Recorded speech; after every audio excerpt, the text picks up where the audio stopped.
Hello everyone and welcome to Walford Weekly, your weekly EastEnders podcast, where this week we'll be discussing episodes released on the BBC in the UK from Monday the 24th to Friday the 28th of January 2022. Thank you to everyone who has been getting in touch this week, and especially people who have been giving us 5 stars on Spotify. We very much appreciate it because it gets us more known with the community of EastEnders, so please carry on the good work. But we cannot do this podcast alone, or I cannot do this alone. You guys would miss him if he wasn't here. I certainly miss him when he's not here. It's Rob. Look, everyone, it's Rob. Hello, everybody. How are you this week? Hello again, Alex. Let's be honest with our delightful listeners and viewers right from the offset. This is the second time we're doing this. We recorded an entire episode and it didn't do it. The internet just decides to go, don't be ridiculous, you can't have that. So we're now recording the entire episode again. So we shall try and make it as though we're talking to each other for the first time, but so yeah, there you go. Technical problems, Alex. They always litter us every now and again. So yeah, let's go. This is the commitment. This is the commitment that we do for you guys out there. So we hope you appreciate it. Even more reason why you should get in touch and review us and give us 5 stars if you enjoy listening or watching, indeed, if you're watching this on YouTube, the show. And don't forget to subscribe and ring the bell and hit the like button if you are watching us on YouTube right now. But let's start then and talk about EastEnders. Right, Rob? Let's start off then with Bailey, who's trying to get Karen and Mitch back together through a collection of parcels that she's having delivered by the new UPS mail clerk, who is basically flirting with Karen as well. So might put a bit of a fork into the plan that Bailey has. You wouldn't believe this is the second attempt. How do you feel then? Do you enjoy it? I have no idea. How do you feel about Bailey then? Bailey trying to get her mum and dad back together again. Oh, it's quite cute, really, wasn't it? Oh, bless her. I mean, she's basically doing this whole sort of naive child thing, isn't she? Where she's like, right, I'm going to fix this. These two are clearly meant to be together. And if I buy anti-flatulence pants, and if I buy odour eaters, and all sorts of things like that, then this relationship is made to be. Frankly, this week was all about pointing out what revolty human beings both Karen and Mitch are. They sound vile and quite clearly made for each other. So we've got Mitch with the feet that apparently smell like gorgonzola, and Karen breaking wind left, right and centre and snoring. Sounds like a delightful night in that room. Honestly, you need a gas mask probably by the end, by morning in Karen's bedroom. But there you go. Because they've been sleeping top and tail, haven't they? Because is the dog still on the sofa? Is that still a thing? Do we know whether Molly's got a dog back yet, or? Presumably Molly's never getting the dog back. Is the dog still there? No, I bet we never get that mentioned again. In about 2 years' time, Bailey will be walking through the street. Oh, have we met my dog? Yeah, I've had this dog for about 2 years now. I can't remember how old it was. So Molly? I mean, this Molly? Is Molly. Who's Molly? Bernie's like, I don't know. So this presumably is a plan to get Mitch and Karen together. Now, I have to say, I've said this before, and I should say it again for the second time. How surely these two are meant to be together anyway. It feels like Mitch and Karen are together anyway in everything but name. Like, they work together. They're an interesting pairing. I know you prefer Karen and Billy just together, and the reason I know that is because you said it earlier. But I did. But yeah, she did.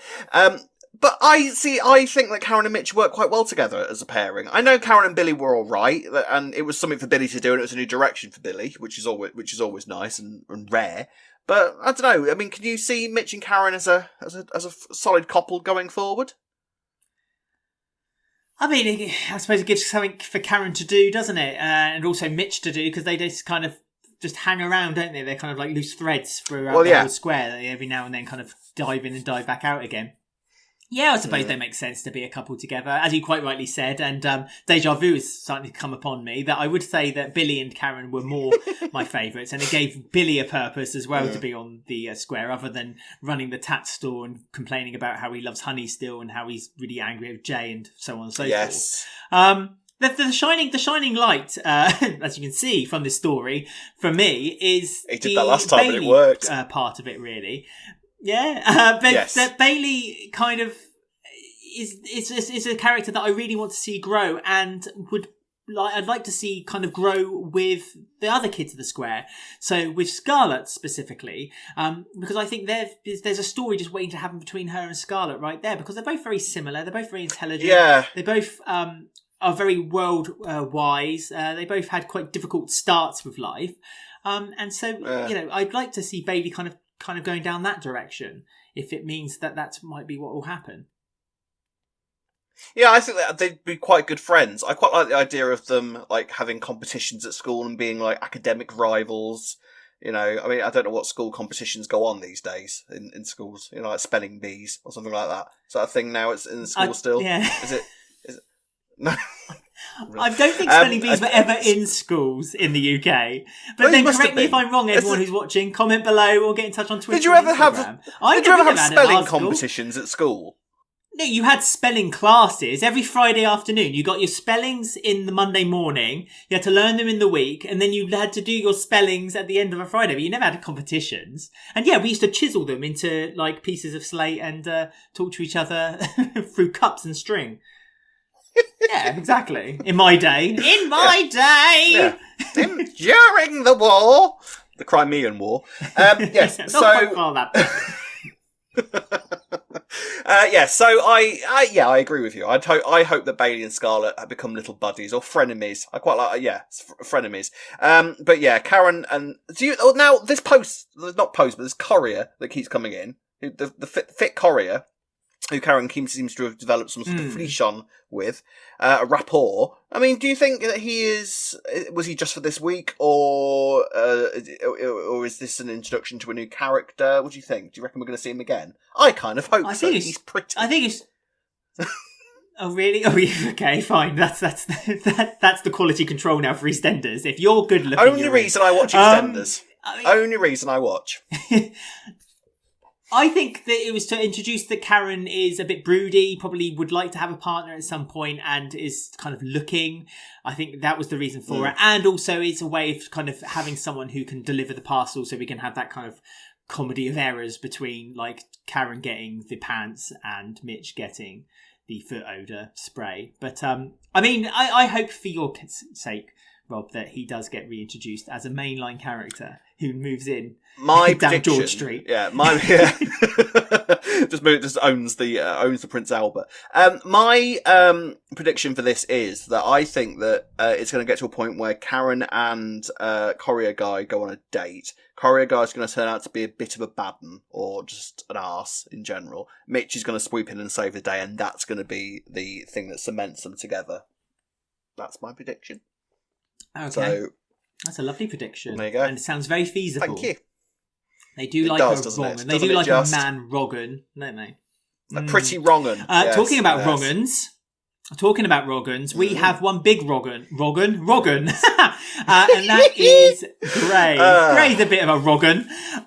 He has been manipulating Chelsea, and Chelsea seems to be putting up with it now because she's pushed Whitney away. Kheerat has been pushed away by Gray as well. So Kheerat and Whitney are now licking their wounds, kind of replanning what they're going to do, their plan of attack from now on.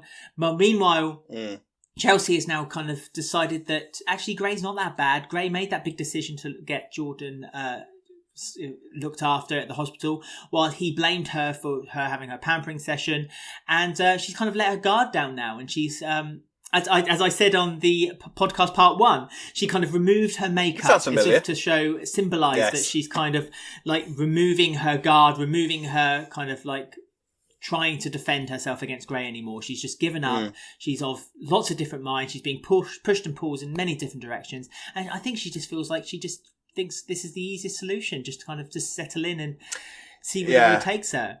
I mean, you quite enjoyed the story this week, haven't you? Do you know what? Yes, I made a plea.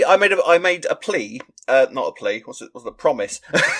I made a promise. A pledge. That's the word I was looking for. Pledge. I made a pledge that I wasn't going to moan about the Grey storyline this week, because actually it wasn't that bad this week, and that was mainly due to the amazing performances from Zara, who I thought, especially on Friday's episode, was brilliant.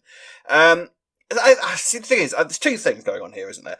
Number one, I think, is a little bit of Stockholm syndrome settling in, because Gray has effectively got her under lock and key now. It's a very strange situation where she recognises all the signs. She's fully aware of what sort of relationship that she's in.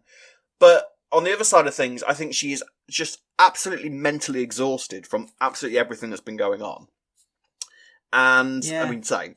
But she sort of sees Gray as... she sort of sees Gray as someone who is the only person that really is going through the same thing as she is with regards to Jordan. You know, at the end of the day, whether she likes it or not, he is the father. So he is the only one that understands the trauma of, you know, having this child, you know, teetering on the brink of life and death. And I think that's kind of working to Gray's advantage. I do enjoy the Whitney and Kheerat side of this story. I'm still completely unclear as to what the plan was. You know, the big plan that they had to bring Gray down. I don't think anybody knows what the plan was. I don't know whether they were waiting for her to get hit. I don't know whether they were waiting for her to die, and they could say, "See, told you." I don't know what the plan was. But it seems that the plan is out the window, and that they need a new plan. So Kheerat and Whitney are now kind of fretting because they realise that Chelsea has slipped through their fingers as kind of the only thing that they had in order to sort of pin Gray down and get him to pay for what he did to Chantel. No one still has any idea of what he's done to anybody else, but Chantel is sort of the key thing at the moment. So yeah. So where does Chantel? I keep calling them Chelsea and Chantel. Where does Chelsea and Gray go from here? What do you think is the ultimate outcome now then? Because Chelsea is now seemingly fairly happy to sort of be in this relationship.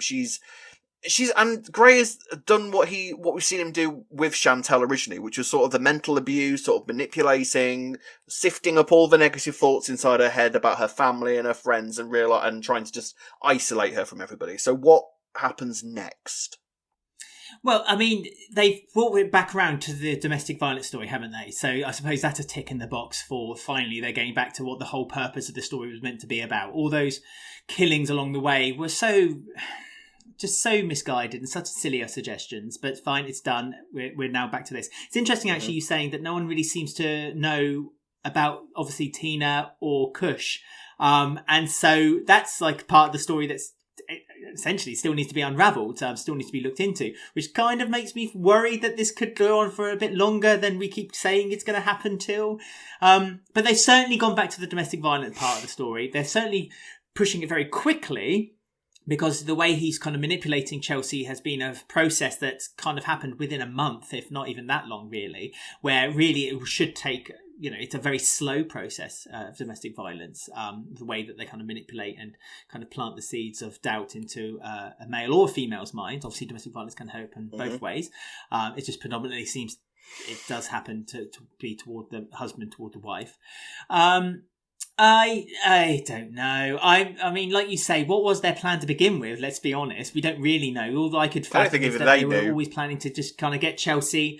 Yeah, well, they were trying to get Chelsea into like a safe house. But then what were they going to do? What was their plan after that? Was like, I don't know. I don't understand. So I guess ultimately what's going to happen is that Chelsea's going to get going to get worse in the care, inverted commas, care of Gray. And then Gray will let his mask slip. He did let his mask slip a little bit this week. He almost admitted to Kheerat whilst they were waiting for Jordan's operation to happen. But yeah, I don't know what they could do really now, because obviously the plan is that they're going to get Gray exposed. I mean, Laura could come back. Laura's got a little bit of evidence on him as well. I mean, there has to, you know, the Holy Trilogy. Yeah, we do. We pray for Laura to come back.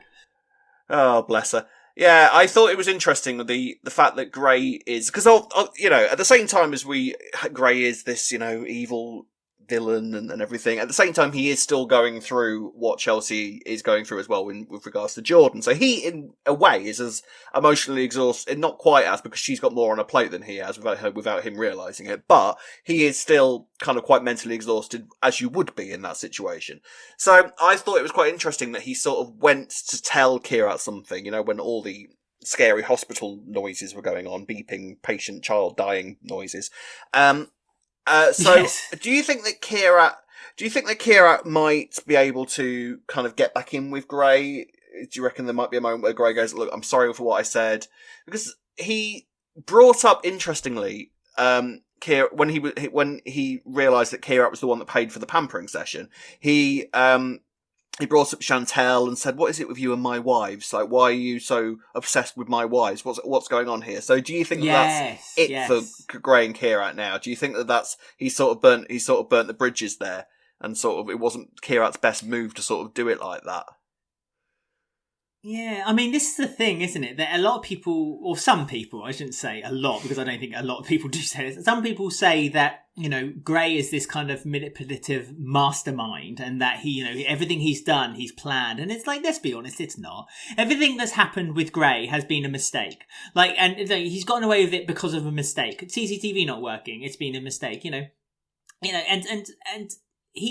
he's also kind of forgetting that the reason Kheerat had such an interest in Chantel is because he knew what Gray was like. Mm. He knew what he was like. And so it's weird that Gray kind of has let Kheerat into his life because he saved him from the fire that never gets mentioned anymore. Oh, yes. Huge aftermath. Let's never forget that. Tommy fell out of a window and then broke his leg and could never play football again for a week.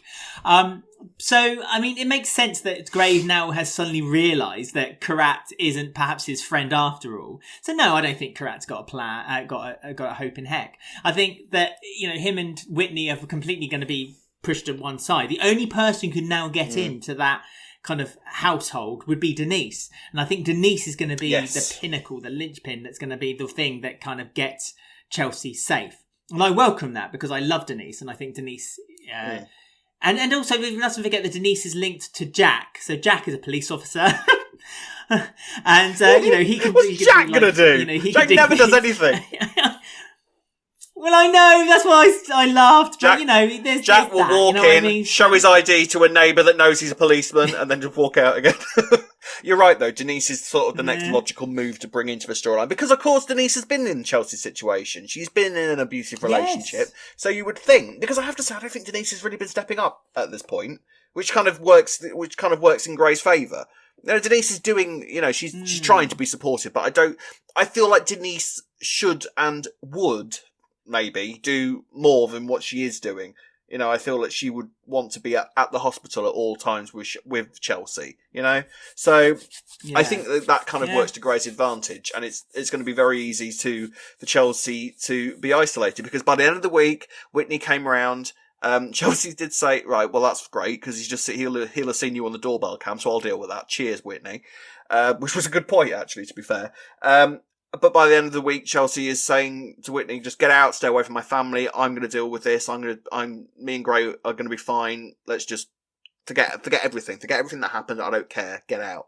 So I have to say, this week, I was sort of on board with this story. It's never going to be my favourite story. It's never going to be your favourite story. But this week, actually, I thought was all right. It took it in a fairly interesting direction. So I'm sort of because like we said, it's gone back to the grassroots of the story, which is when this storyline has always worked and was always at its best, was the domestic violence route and the domestic abuse route, and that's where they've taken it back again now. So we'll see where it goes next. Where it always should have been. Where it always should have been. Oh yeah. Okay. Next up then is Phil, who's having to lie to Kat about his possible life sentence in prison. Ritchie and Sharon have both thrown in their 2 cents and told him to either tell the truth to Kat and tell her that you're going to be in prison for life, or become a grass and be an informant for the police. I love the way that they now use the term informant to Phil to kind of like soften the blow. You're not a grass, you're an informant. Slightly different. Or word Mitch was never been an informant. Sharon spoke for the nation by saying that she never thought that him and Kat were going to work, but actually it's been fine, and they kind of get along and work quite nicely together, so she's pleased for them. But do you think Sharon will ever give up her love for Phil? And do you think that Phil will actually ever get back together with Kat? Well, I see. The thing is with Kat, you're totally right in the fact that Sharon basically spoke for the nation this week. when she was kind of like, you're an odd couple, and I'm still not entirely convinced that you're going to work, but you seem to be doing all right for the moment. So, she basically Phil basically this week was having a load of moments where people were just basically telling him, stop being so stupid, stop being so pride-filled, and just do the right thing for you and your family. Because that's Phil's problem. And in fairness, is always Phil's problem. Over the years, he has a rich history of just doing things for Phil and just, and not really thinking about the consequences elsewhere. I think he is going to take the deal at some point. I'm still not entirely convinced that this deal is what it says it is. I think that there's going to be an extra little sting in the tail because I don't think Keeble is going to be quite happy with letting Phil walk the streets when she's got him in the palm of her hand like that. But the Cat and Phil thing, I enjoy. They don't offend me as much as there is still a moment where whenever they're on screen together, there's a little voice in the back of my head going, "This is so random." But at the same time, they're quite cute together. I think Phil and Jessie are old stalwarts of the show, so they can make scenes work. I don't think that they're going to be together forever. I don't think we're looking at a long-lasting couple. We might get as far as Cat Mitchell. As soon as this story is out of the way, we might get that far. And then he'll probably get together with Sharon at some point because the Phil and Sharon pull is always going to be there. It's always going to be there.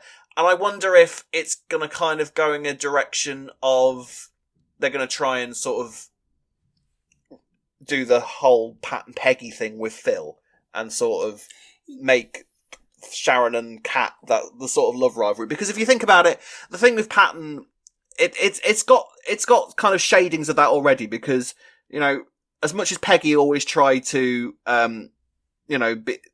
put herself forward with it, she was never the love of Frank's life, and deep down she knew that, whereas Sharon and / Pat always were. So there is that kind of parallel there. So do you think that we could look at a sort of relationship, a sort of frenemy thing with Kat and Sharon going forwards in that vein? I hope so. I welcome it. I love the idea of that, actually. The Pat and Peggy, we're always looking for the new Pat and Peggy. We've said it on a previous podcast when we always kind of throw two names into the pot and say, I wonder if they could be the new Pat and Peggy. I wonder if they could be. And we're doing it on this podcast. But the one with Kat and Sharon, that seems to me makes sense. You're right there. That kind of links together. They have a past together and they're both fighting for the same man. And let's be honest, I think Phil will always go back to Sharon, regardless. Always, yeah. I think of whatever happens, it will always happen.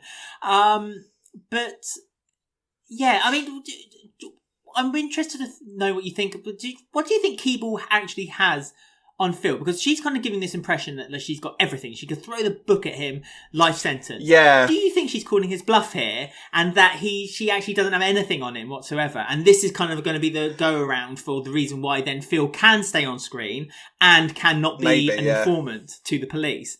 So he still sticks to his guns, sticks to his morals, and says, no, I'm not going to be an informant. And then Keeble's like, oh, all right, then, well, you're free to go. We've got nothing on you. And that's the end of the story. I mean, and that's pantomime season done for another year.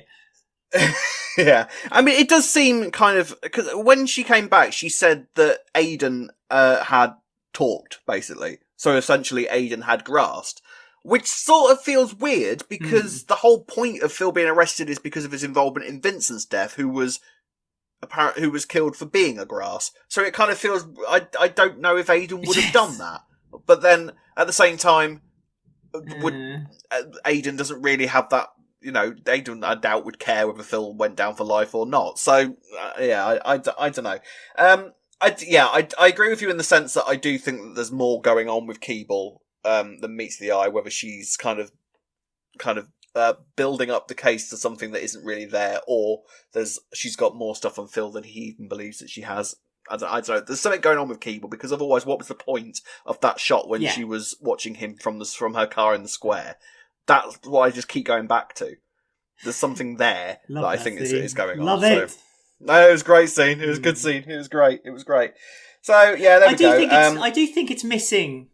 Yeah, I do think it's missing though a little bit on more Keeble scenes with Phil, because the way they hash it out seems that just the way that Phil and Ritchie both showed fear in their eyes when Keeble walked in. And like, I want more of that, because that's the kind of part that I would like to see more of. So if it does mean that we have this kind of like, you know, this episode where you just keep jumping into this conversation between Keeble and Phil, like in the wreck, you know, outside the Archers, and they're kind of talking to each other. And she basically kind of openly, he discovers that like he basically has all the cards and that she knows nothing.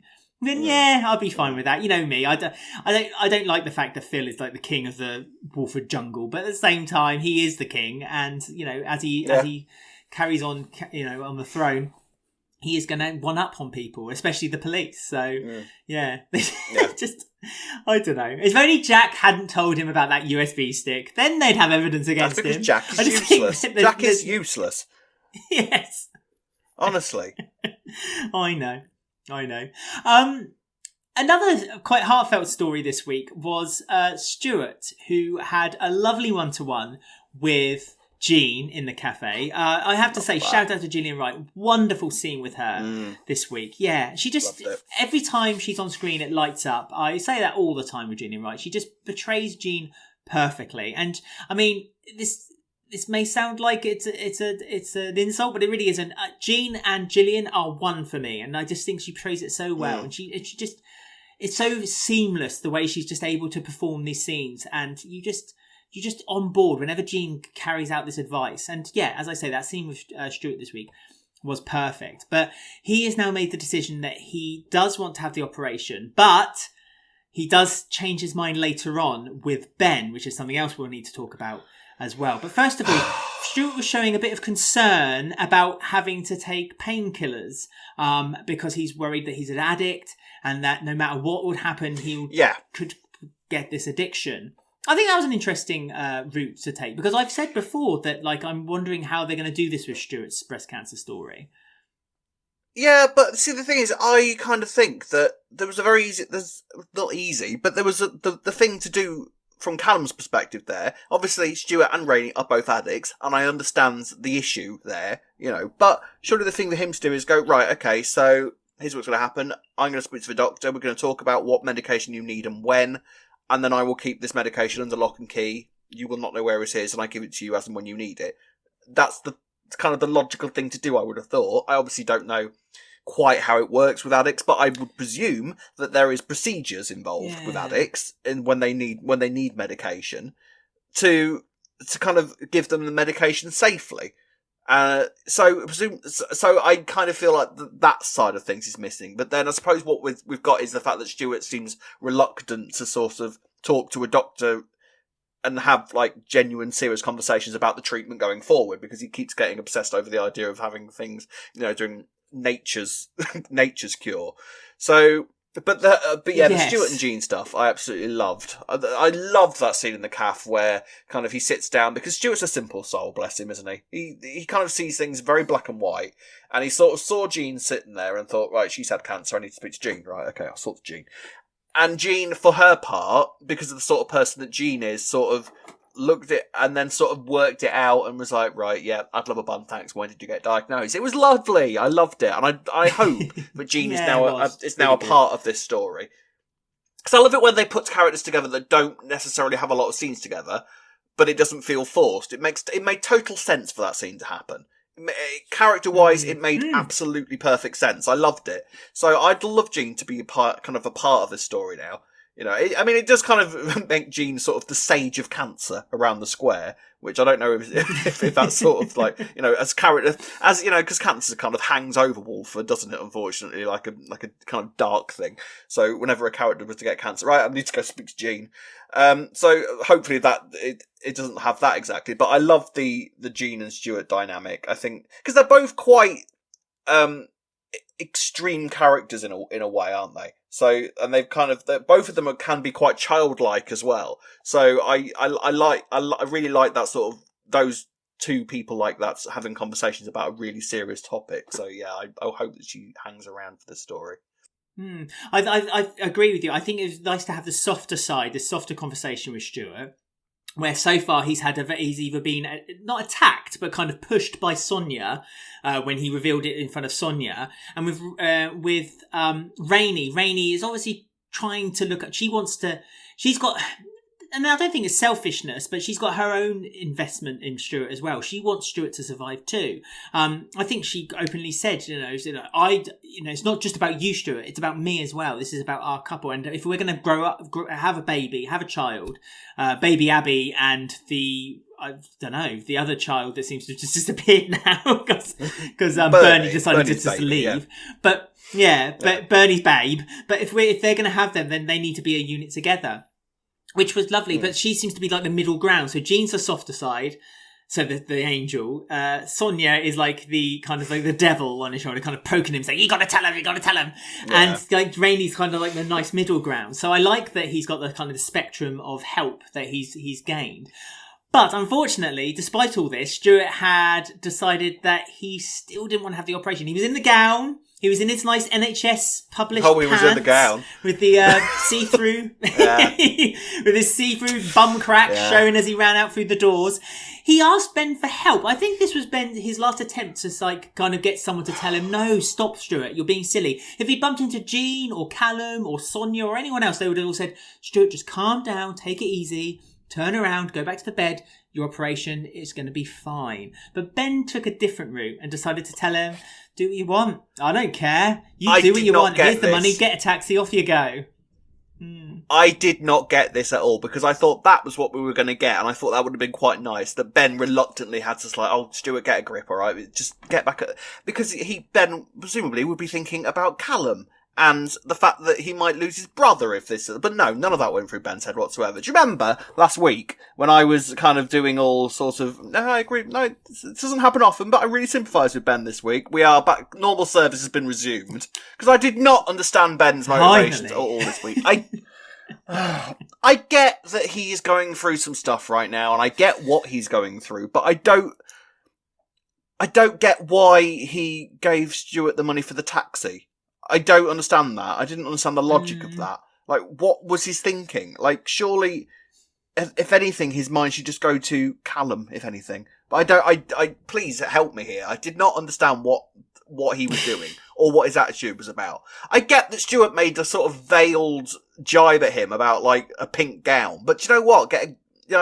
The gay community, believe it or not, we're not quite as sensitive as sometimes gets made out. We can take that sort of comment when we make them to each other all the time. So, I mean, you should hear the homophobic abuse I give Alex off mic. But it's terrible. Like, it's terrible. I've got a collection on my hard drive. I could get done for hate crimes, and I'm gay. So, to help me out here, what went down here? I don't really know. I mean, I just think that Ben just is in the kind of almost a numb state. He just doesn't care anymore. Like there's been PTSD kind of like being thrown around, which I get. Yeah. I do get that. Like obviously he's having flashbacks of when Paul was beaten up. And I think if anyone could help him, Callum would be able to help him because Callum had PTSD when he left the army, because obviously there was those scenes where he kind of remembered when he like had that family you can help or save, and so kind of these flashbacks himself. So I'm surprised that Callum's being he's not being as helpful or as understanding as he seems. But at the same time, would Stuart go running for Ben for help? Because obviously Stuart and Ben's relationship isn't exactly a strong one, is it? Like, he loves that Callum is happy, his brother is happy, their brotherly friendship relationship is strong and quite bonded, but at the same time he did beat Ben up for trying to make Ben I suppose, gay at the beginning. yeah, that's true. Because Callum did bring that up this week, didn't like, saying, well, you did try and kill him on Pride. There is that little thing. Yeah. So it was like, details. So I suppose there is that side of it, but I get, like, if Stuart wasn't Callum's brother, I get that Ben would like, I don't care if you have a life-saving operation, here's 20 quid, off you go, get out of my life, fine, whatever. But it was the fact that Callum was there, and Ben quite happily went back into the ward and went, oh yeah, he's gone, yeah. And it was obvious that it was because of Ben that he'd gone. That to me, that was jarring to me. I didn't understand I know Ben goes into weird and wonderful places when he's in this sort of mindset, but that to me felt more like he was hurting the likes of Callum and Rainie rather than hurting Stuart, because Stuart will ultimately do the right thing. So I maybe people in the comment section, I get the whole, Ben and Stuart complicated history relationship thing, but let us know in the comment section, if you can explain it better than we can, then. But yeah, that didn't work for me from Ben's perspective this week. So I guess normal service has been resumed with my complicated relationship with Ben Mitchell. Yeah, it did. It felt quite spiteful, didn't it? It was like he was doing it almost out of spite for like the help that he's been receiving from Callum, or lack thereof. I'm not sure. I just don't see that. I don't know. I just think that there's Ben clearly needs some help, and I just don't think he's receiving it properly. Because there's Kathy as well that seems to have just kind of bowed out and not really helping him along either. His own mum. Yeah, I mean, it's sort of similar to the Chelsea storyline in that respect, isn't it? Where like there's someone who clearly needs help, and their family really should be kind of crowding around them, and yet Phil's off having his own dramas, and Kathy just doesn't seem to care at the moment. Like Kathy is far more interested in whether they've got enough bacon in the calf. I suppose half the problem with that is, it's the fact that Stuart is sort of a different character now than he was when he beat Ben up. It would have. I think it would have felt more surprising if Stuart had done that now as to when it did at the time, and it sure as hell never looked on the cards that Ben and Stuart would be living together. So I guess that doesn't gel as well. So maybe that's why it feels a bit kind of ultra spiteful for no reason. But hey, there you go. So as far as Stuart's concerned, though, because basically the storyline is about Stuart really this week, and. Yes. What do you think is going to happen now? Because he seems like he's gone off the idea of having this life-saving operation. Presumably, he will be going back to the hospital as soon as Rainie and Callum and hopefully Jean has spoken some sense into him. Hope so. I mean, he needs to. See, I worried that this was going to be a story where he would die, and that we were going to have a really sad ending to it. I'm not so sure anymore. But I do like that he's being very resistant about the operation. I still don't really understand. I feel like they're leaning toward the idea it's the painkillers, and that he's worried about the aftercare effect that's going to happen to him, and whether his addictive personality might be a problem. But he also still feels a little bit frightened of the operation itself. But I don't really get where that's come from either. I don't know. It's very strange. But I feel sorry for the poor cab driver who probably thinks that this man's just run out of the asylum. Yeah, just kind of sat there in his underwear and a gown. Yeah, maybe that's quite a common thing in Walford, though, because people very often run away from operations in soaps, don't they? It's kind of like operations are the most terrifying thing that you could possibly do. Whereas I don't know anybody in real life who, if they were in that situation, would be too scared to have the operation that might save them. For me, personally, I'd rather have the operation than die of potentially what the operation is trying to save me from. But that's because I have a real life sort of brain as opposed to a fictional brain, I suppose. But there you go. That's just me. I'm weird like that. Quirky Rob like I am. Do you think that his daughter, is it Zara? Not Zara, is it? But his daughter who was introduced Zara? for a short time. I think it's Zara, yeah. Do you think yes. Okay. Do you think she might come back? No. Probably not. I don't know. I'd quite like to see her back because she brought out a nice side. I remember Stuart. Oh yeah, I quite like that, and I remember there was a moment, I think maybe last year at some point, wasn't it? Just before him and Rainie just after him and Rainie got together, where Stuart was sat there in the cafe with like a suit on and ready to turn. Then she just didn't even bother turning up, and I really felt sorry for Stuart then. So yeah, actually, I'd really like to see that explored again, and for her and Rainie inadvertently to absolutely despise the sight of each other. That would be nice. This is the thing. This is what you've got when you've got a really strong couple who really work together with lots of interesting history behind them. With Rainie and Stuart, great characters, and they've got separately they've got really interesting backstories. So put them together, hot damn. So yeah, once this cancer storyline is finished, and I do believe it's going to have a happy ending. Would be a nice logical next step for the couple, I think. Yeah. Lovely. Okay, then. So another story, and we briefly talked about Scarlet at the top of the show, but that is her relationship with her mum, Janine, because Mick kind of stepped forward this week and helped Janine out by getting Scarlet a limited edition Harry Potter book. I didn't even realise it was Harry Potter. The words they were using, I just thought was made up. I mean, clearly I'm not in the Potterverse as deeply as perhaps some of the writers are of the show. Yes. Oh, honestly, the writer of that episode was clearly a massive Harry Potter fan because, I'm now.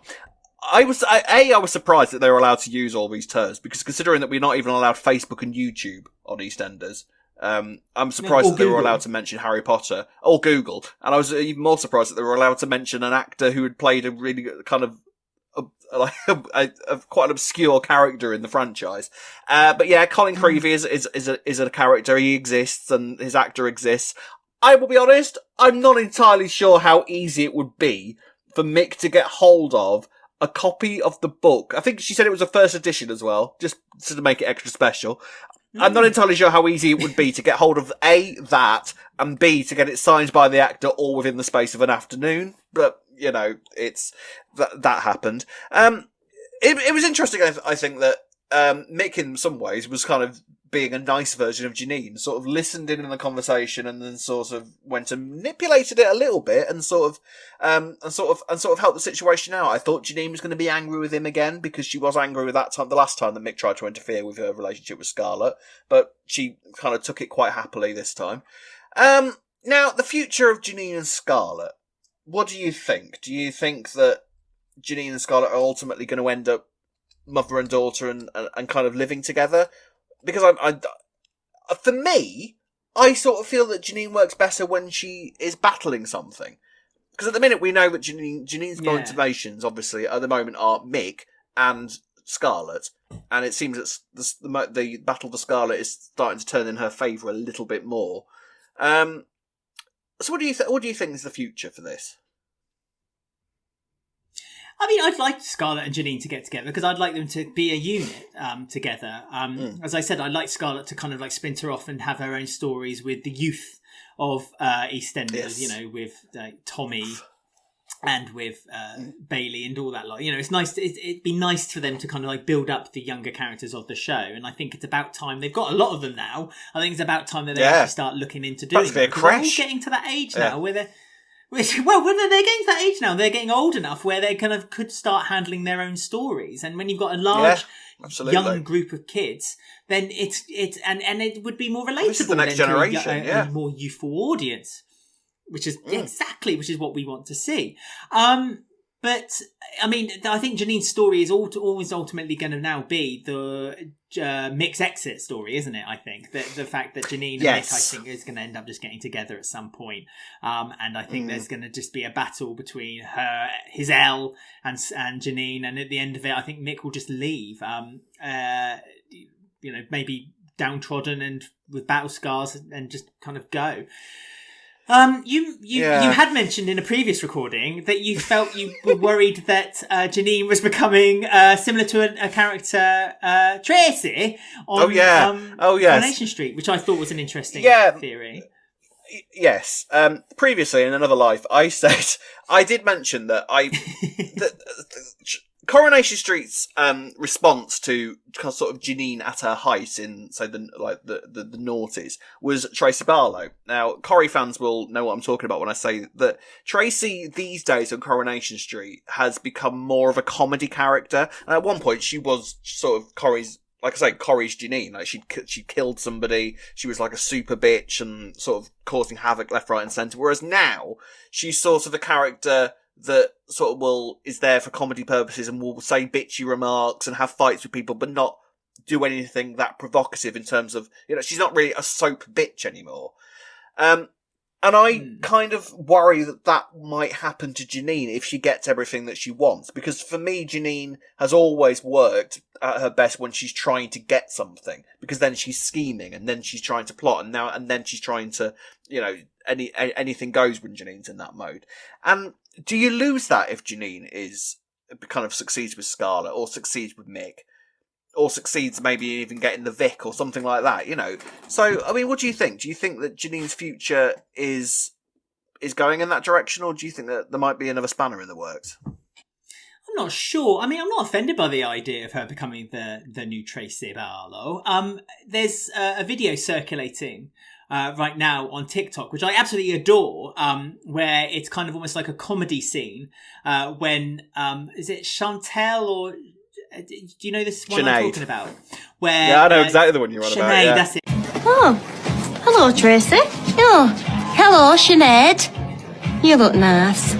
You bitch. Oi! I love that video so much. I absolutely adore it. And and it scenes like that I feel like is slightly missing from EastEnders. They're kind of like a comic kind of scene. So if they were to turn Janine to be a bit more leaning toward the comic side, I actually don't think I would mind it in a weird way. Because I don't think they can ever replicate what Janine had. I really don't.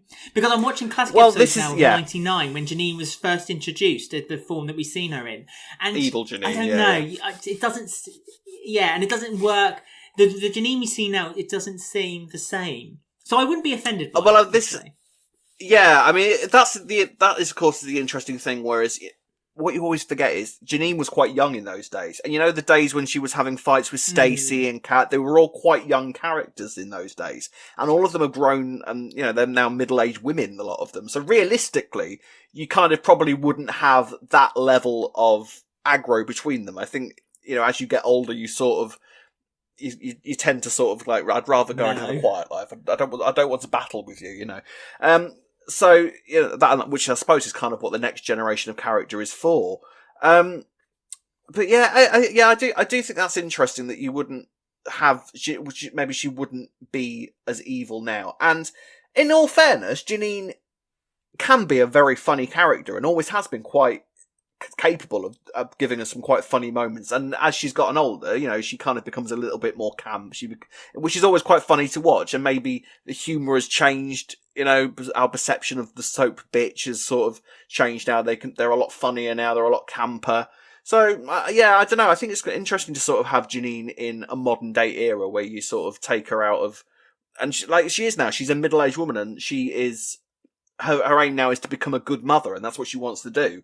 So, yeah, I mean, let us know in the comment section below what you think of the future of Janine is, and do you think she's going to get Scarlet, and what do you think of the role of her continuing to be the ultimate soap bitch is in the future?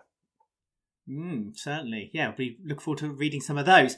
Final story then is that we're just going to discuss that it's now been revealed that Dana is pregnant, presumably with Bobby's child. I'm sure it is.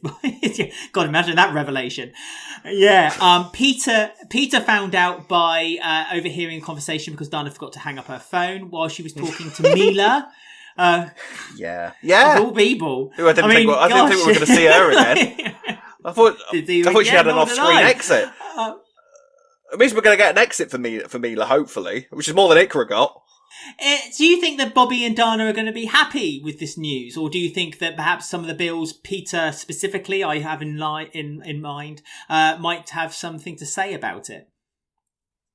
I mean, Peter, who cares what Peter has to say, quite frankly? But I think Bobby would be Uncle Peter. I think Bobby would be quite a good dad. I think it'd be interesting to see. The thing is, I am still so amazed that Dana's alive, because I was absolutely positive and convinced that she was going to die in a mosque explosion. And because that didn't happen, I now have no idea, because, like it or not, don't get me wrong, I love Dana, and I love the Monroes, and I think they're an excellent, I like them a lot. But to me, Dana has always sort of reminded me of Danielle in more ways than one. The sort of sweet girl that, in real life, you'd love to have her in your life, but in television and in drama, they suffer more than anybody else, really, because they're so nice. So life is so much crueler to them, especially in soaps. And to be honest, Dana to me is a character that has been created for Bobby to have that Ronnie Danielle moment in the square where, he's cradling her dead body in his hands and sobbing, and then you get this kind of sad, zoom up as Dana's soul leaves her body, and you just left with Bobby. I can't help but feel that that's sort of Dana's lot in life. Happen. Tough. I think that is what's going to happen. Like I know. I feel like you're right, though. I feel like that's going to be the demise. I think that Dana's going to have the child, and a single parent, maybe die from childbirth. I don't know. And Bobby's going to be a single parent. And because you're quite right. Characters like Dana, who are happy, will never survive on soaps. And characters like Bobby, who can never be happy, will continuously have torment and torture, like Ronnie did in EastEnders. I remember seeing behind the scenes when they did kill Danielle, and Dominic Treadwell Collins said, "You cannot have Ronnie being happy, because as soon as Ronnie is happy, then you've lost the character of Ronnie." And I feel like Bobby's the same way. As soon as Bobby is happy and in a complacent and a happy way, you've lost the character of Bobby. But I don't want that to happen. I want this happy ending. Why can't they just have the child and leave happy somewhere in the country? I don't know. No, in the country. Yeah, we'll move to Emmerdale and a plane will crash on top of them. Either way, they're going to die. To be fair. To be fair, I mean, it's a great compliment to Clay, who plays Bobby, that he is a character that you feel like that, because he's a great actor, is Clay, and to be honest, Bobby is one of my favourite things of this era, because I just think he's so perfectly cast, and he just portrays Bobby brilliantly, and I love Bobby so much. But he is that sort of character, isn't he?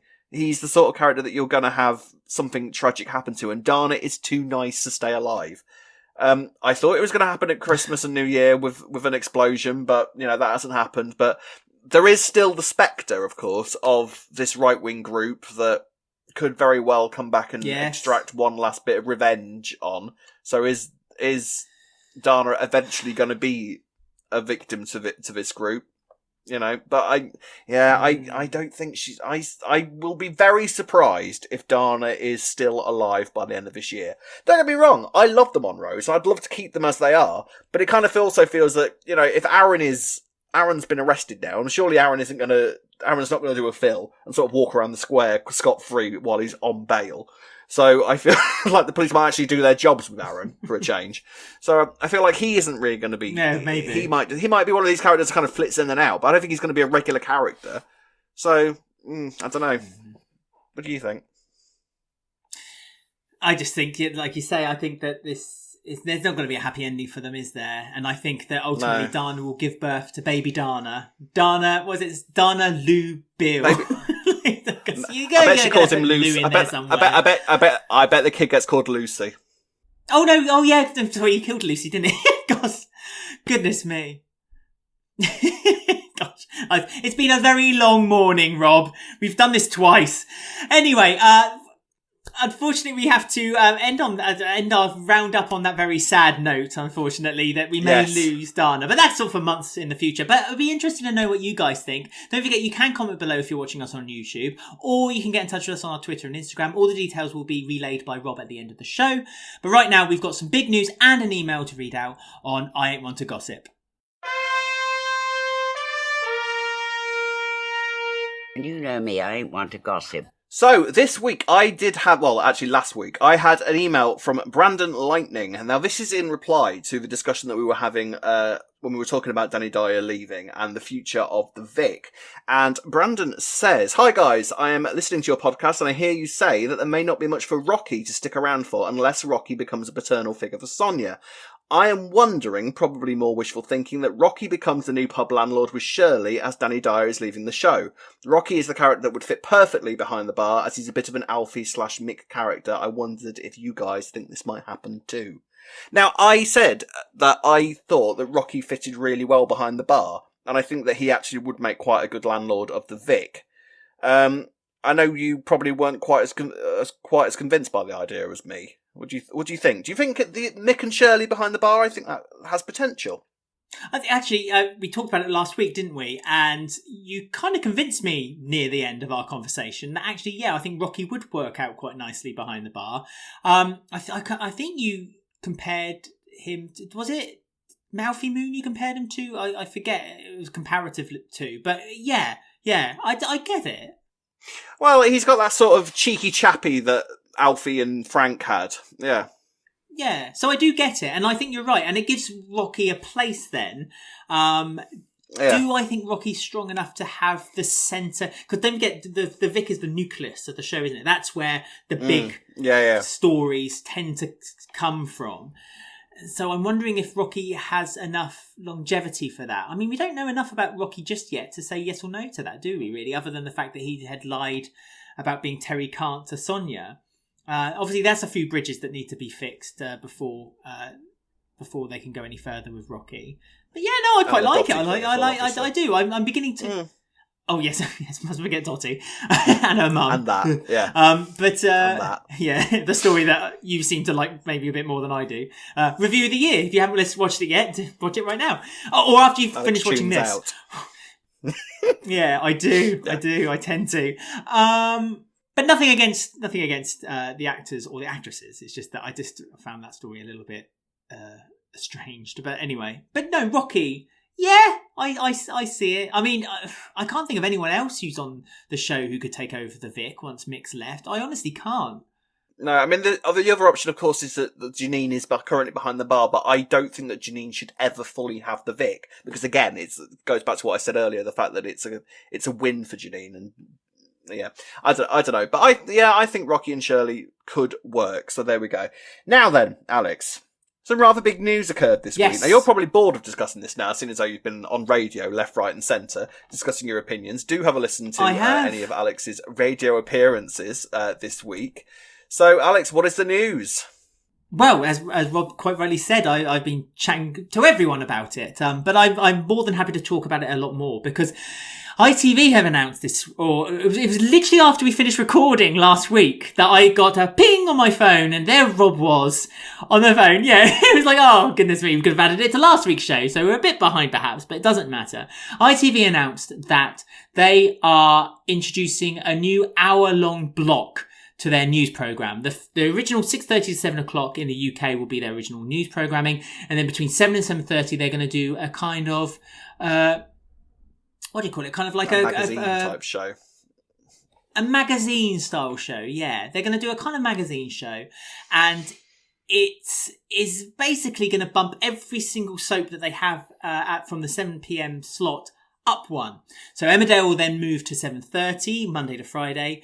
And Coronation Street is going to become an hour long. So they're going to stop the 2 half-an-hour shows with the gap in the middle where EastEnders used to be and make it become an hour long from 8 o'clock on a Monday, Wednesday and a Friday. Now, the problem with this is that it's going to severely clash with EastEnders, which is aired on 7:30 or 8 o'clock in the UK on the BBC. What do the BBC do? I mean, this must be one heck of a problem for the BBC right now because not only are they kind of fighting dwindling ratings, they're fighting a lot of critics who are saying that the show isn't at basically the peak it used to be. They're fighting the licence fee payments and justifying the fact that they have to they are making EastEnders to a lot of people. Nadine Dorris, who doesn't even know that Channel 4 is a public broadcaster. Enough said about her. She also supports Boris Johnson with his parties. Work meetings. Of course they were. Bring your own bottle. The BBC have got a heck of a fight on their hands. And what's made worse is that they felt like they were kind of clawing themselves out of the ground by introducing a new executive producer with Chris Clenshaw. And now they're getting knocked back down again.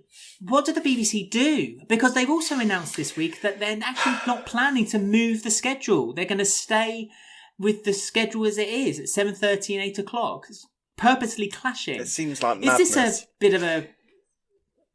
a bit of a nasty move by ITV, do you think? Do you think they're deliberately trying to kind of end the existence of EastEnders? And what did the BBC do? What did the BBC do? I feel like this is a bit of a dirty trick on ITV's perspective. We could be talking completely wrong because we are talking from EastEnders' perspective only. In honesty, we don't really care about the rest of the schedule. We're just mainly concerned with EastEnders and its future. And it does sort of feel like, did ITV really need this extra news slot? It does sort of feel like it's there primarily just to give the BBC another headache. As far as the BBC's scheduling it goes, it would make perfect sense to move EastEnders permanently to 7 o'clock every day that it's on, because that is soap-free, because that would be soap-free ground everywhere else now. So it would make perfect sense to move that there. However, it seems that they're not... I think what they're gonna do really is sort of see how it goes and see how badly it knocks everything. What it would do if they moved EastEnders to 7 o'clock, because I think that's traditionally where the one show goes, so maybe they don't want to mess around with that too much. But at the end of the day, the one show is a fairly adaptable show that people will come and go with as they please. Whereas EastEnders is a type of show that could really do with some sort of schedule stability. I do wonder if the whole reasoning for them not really doing anything with the schedule is because they're quite happy for iPlayer to do its thing. And whether they are sort of saying, well, iPlayer's there for a reason. Realistically, a lot of people are watching whatever they want, whenever they want now. They also have the BBC 3 repeats that are coming back. To me, they're getting aired quite weirdly. They're splitting the week across the weekend on BBC 3. So they would do Monday and Tuesday's episode on the Saturday, and then the Thursday and Friday episode on the Sunday, whereas to me it would make much more sense to be fair, bringing the omnibus back when you've got iPlayer on, as an accessible thing is a strange decision for me anyway, so to split them across the weekend like that is even weirder, but there you go. So I think that they should move it to 7, but then I'm purely thinking about ratings and about the fact that the show could really, because it actually, in the ratings recently, it's starting to claw its way back up a little bit. Since January, January is always traditionally quite a strong period for the show in terms of ratings because people are watching and, they're not going out left, right and centre like they would in the summer.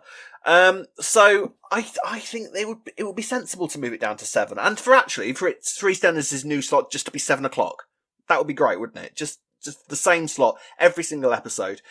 Unfortunately, what this also does is it sort of removes the possibility of, when they have special weeks, it's, anniversary weeks or whatever, or if a massive storyline is coming to its conclusion. I miss those days where, it would be on every single, or they had hour specials. It feels like so long since we've had an hour special simply because a big story is coming to its conclusion and they've gone, yeah, this deserves an hour. Let's give this episode an hour.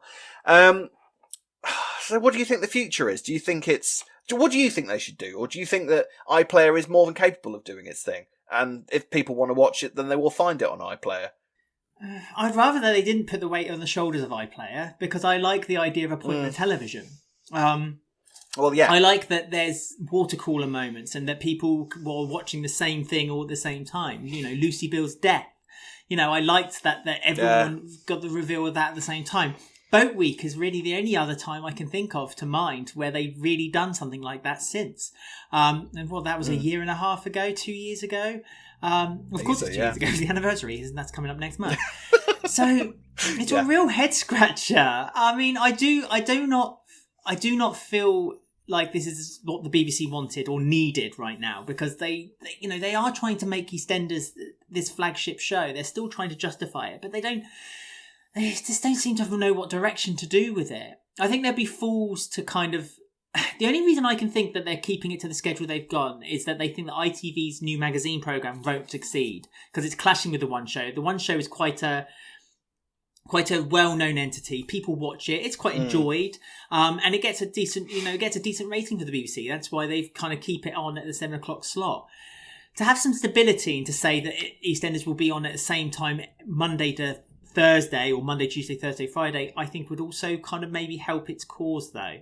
And I don't think there's any danger of the show kind of being watering down if it's at 7 o'clock because the Hollyoaks do quite some hard-hitting stories and they're on at 6:30, aren't they? So there's, it's an early enough slot for them.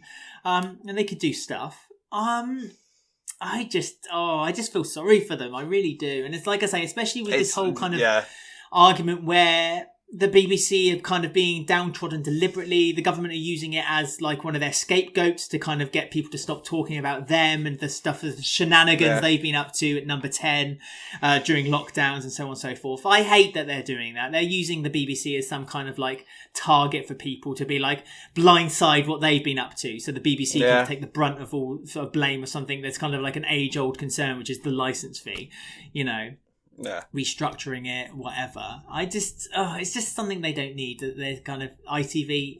I hate that ITV are doing this as well because you quite eloquently put it feels unnecessary on the Custard TV, the podcast, just before Christmas, you eloquently put that you think that the soap should work together and that if they should get together, put their minds together and think of a way where collectively they could, in a competitive way, work together to kind of increase the ratings, get soaps talked about again. And I feel like that's the direction that ITV should be taking, rather than keeping the genre alive, rather than kind of just getting rid of the underdog, so that there is ITV's the kind of like the monopoly of soaps, thinking that then more people will be drawn to them.